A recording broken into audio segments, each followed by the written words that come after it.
Hey, we're talking today about strategies for qualifying your franchise leads, your franchise candidates. Stick around. This is the Franchise Pitfalls and Profit Show. Each week, we bring you the challenges and triumphs of being in the franchise development and consulting business. The things you need to make money faster. And now your host, one of the most successful franchise developers in North America, Don Shin.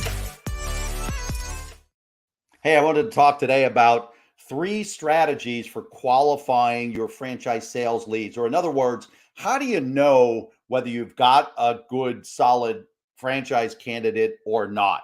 So I'm going to give you 3 things. And I'll tell you the truth, I'm shocked sometimes at how many people in this space, the franchise development reps, emerging brand founders that are trying to sell for their brands, brokers, consultants. I'm shocked sometimes at how some of the little things are not being done in this profession, and yet I know that these are simple yet effective, if you will, filters for determining whether you've got a strong, serious, interested candidate or not. I'm not saying you always kick them to the curb, although with regards to one of them, I am going to talk a little bit about why you don't want to spend too much time with one of these. But let's get started on the 3.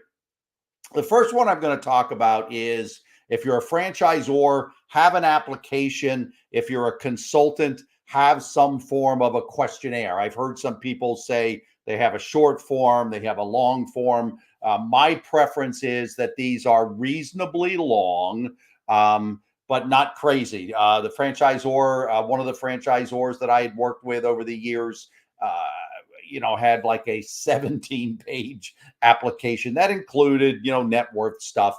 But honestly, I always felt that was just a little bit too long. 2 or 3 of the pages, all you had to do was say, send me your resume. 2 or 3 of the pages were about work history and stuff. And candidly, we didn't even look at that all that closely. So have an application, have a questionnaire, because here's the deal. If someone's not willing to spend, let's say, 45 minutes or an hour to stop and think about what they're looking at doing, thinking about your brand, or if you're a consultant, working with you to help match you to a brand or match them to a brand. If they're not willing to invest 45 minutes to an hour, even in the early stages of you talking with them and building a relationship, I mean, come on. How serious of a candidate are they? They're just kicking tires. They just kind of want to see what's out there. They are just wanting to feel good looking at something when they really have no genuine interest in buying a franchise or finding their next career move. So I say relatively early in the process, after 1 or 2 phone calls, you're getting to know the person, bam, you want to have an application, you want to have a questionnaire.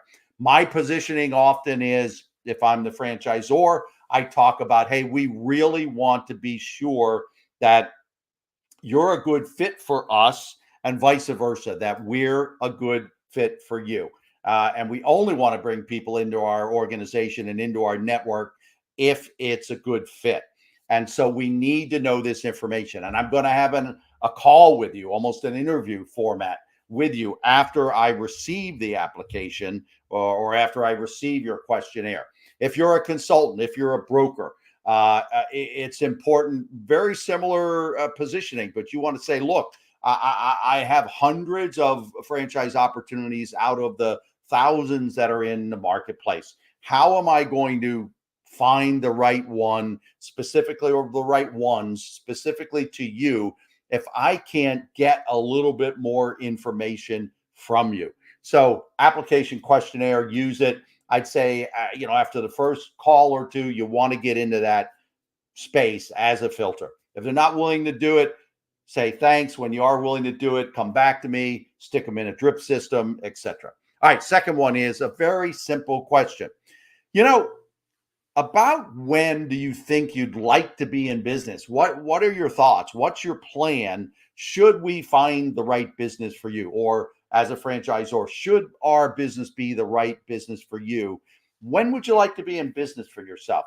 Because here's what happens. Two big things. One is they have no idea how long it takes to go through a process, evaluate a brand, maybe get funding if they don't have the funding, go to an attorney. They have no idea that it's going to take them 100 to 120 days. It's going to take them probably 4 months from first interest to paying money, signing contracts. So if they say, I'm probably not really interested in starting this business for 4 to maybe 6 months, I'd go, great. Let me tell you, it's going to take you probably 4 months to go through the process. And odds are, if we find the right business for you, or if my business is the right one for you, you're going to be pretty excited at that stage to get started. So let's get started now, because that's exactly the type of people we like to work with. That's exactly the timing we like to see. We like people that we're working with to want to be in business somewhere between 3 and 6 months out. So that's a great way to position that when you're asking the question. The other thing is, candidly, that life has circumstances. And so some of the ones I've encountered that interrupt this when would I like to start my business question, or when would I actually like to start my business. Couple of the situations can be, we've got this summer. Hey, it's now April. We've got a June bucket list 15-day vacation planned, vacation of a lifetime planned. So obviously, I'm not going to get too serious before there, and I couldn't get something started, couldn't go to training, etc., whatever, until after that. And of course, while I'm away in the month of June, I'm not going to be spending a lot of time on my career change. So you want to factor that in, and then your pace with them, your drip, your interface with them is certainly going to be different based on what they've told you. Another one I always look at is, hey, the one I've had is my adult child is going off to school, and we're going to be taking them to school. That's a minor blip. That's a week to 2 weeks kind of a thing. We want to spend more time with them before they go away to school. I'm literally physically taking them to school. That's going to be another shorter term, but certainly something I've experienced.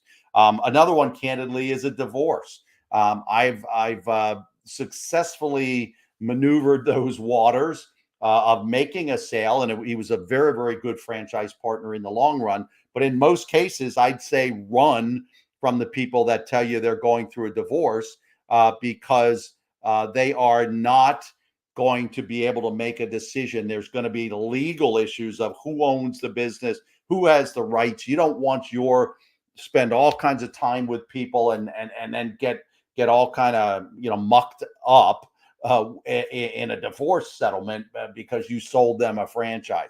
And odds are, honestly, they're really not going to make the decision because they need to be focused on their life. So I would say, look, when your divorce gets settled, when the dust has settled, your mind is clear, and you can really think about your next career move. Let's get back together. I'll stay in touch with you. I will send you some information, but why don't you focus there? And I think, most cases people will really respect that you care about them and that you're a trusted advisor. You're giving them good advice and not spinning their wheels, and certainly not spinning your wheels. So application or questionnaire usage early on. Ask the simple question somewhere in the early, weeks that you're working with someone about when would you like to start your business? Should we find the right company for you? And then the last one is the spouse's involvement. We've all heard the phrase spouse aside. If you've been in franchise development for more than a month, that spouses are often one of the top 3 deal killers in most franchise development. And it's something you can impact, and it's something you can mostly avoid depending on how you're handling how you handle your recruitment process, or again, if you're a broker, how you handle that engagement. So some of I would call these yellow flags. One would be, they say that you ask them about the spouse. Is your spouse involved? What does your spouse think about what we're talking about? And if they say, well, I haven't really talked to her much, or I haven't really engaged the conversation with him yet until I find out more information. Okay, yellow flag, yellow flag. Another one could be I always position in the first 2 weeks of working with somebody, I always position, look, very, very soon, I'm going to want to chat with your spouse. I'm going to want to know they're on board. And I position it in a way that, this is a person who knows you probably better than anybody else on the planet, your spouse and or your best friend. And you want to bring them into a decision this large. I also inform my candidates that, hey, let's face it, one of the stakeholders, if you will, that's most impacted by you making a decision to own your own business is going to be your spouse and your family. You need to engage them in this process. And I tell people right up front, I'll work with you for a couple of weeks, but I'm not going to go down the road too far unless I'm confident you're engaged with them and that you bring them in so that I have the opportunity to be available to them. And then I will tell them certain places in my recruitment process, as I'm explaining early on what the whole recruitment process looks like. I'm going to highlight a couple of areas where I think it would be great for them to pull their spouse in. It could be reviewing of the application or reviewing of the questionnaire. There's a whole host depending on your recruitment process. So you want to be sure, you want to be watching for someone who's kind of running interference. They're kind of keeping you away from their spouse, because what that means is, to me, is, and in reality, I've found is that they're truly, again, if they're discussing it with their spouse and they'll tell you, oh yeah, we've been talking about this. That's a very general, like, honey, who have you been on the phone with these last couple of days? Oh, I'm talking to this guy about businesses, and that's and that's it. It's a very light, casual, not deep conversation with their spouse. That's what you're going to be. If they're saying they're talking to their spouse early on, that's most likely what's going on. And again, that's the kind of situation that's going to potentially kill your deal down the road. So I don't go very, very far. There's 2 exceptions to this rule. But again, you want to be watching as you talk about spouse involvement.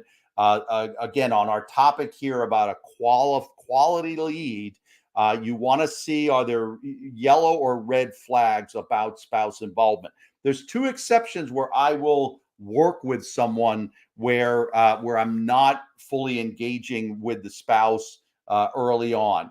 One is culturally. There are certain cultures whereby, that's just not what they do. And so I still think, because they're in America, and so I still have seen situations where it can still come back and bite you. But I would be more sensitive to cultures whereby the husband and the wife don't make decisions the same way that you may make decisions with your spouse. And then the other one that I've done that did not end up successful, candidly, was a very strong referral from a very, very close friend. I tried to get the spouse engaged. We had at least twice where something kind of came up. Oh, she got stuck in traffic. Oh, we didn't realize that she had a doctor's appointment. And so I finally said to him, I'm there, look, and I'll change the name to protect the innocent. Look, George, the franchisors are going to want to talk to Sally. And you've got to recognize that I'm okay with it because Harry referred you to me. So I trust your relationship with him and my relationship with him. So I trust you guys are conversing about it. I trust you recognize how important it is. I'm going outside of my system of not speaking with her directly, and I'm okay with that. But if we get to the place where I introduce you to franchisors, I want you to know that they will not most likely be as lenient as I am on this point because they don't have that relationship or that understanding with you. So Use a questionnaire as a filter. Ask the question, when do they want to get in the business for themselves? And that might not be a bad lead. It just determines the pace that you're going to work with them. And of course, let's face it, we want to have a pace where people are making a decision in 2 to 3 to 4 months. So that simple question, when would you like to get into business for yourself? Should we find the right business for you? And then the last one is to watch for the flags, watch for the yellow and red lights on spouse involvement. If you have someone that's not getting their spouse involved, odds are pretty good that is not that great a lead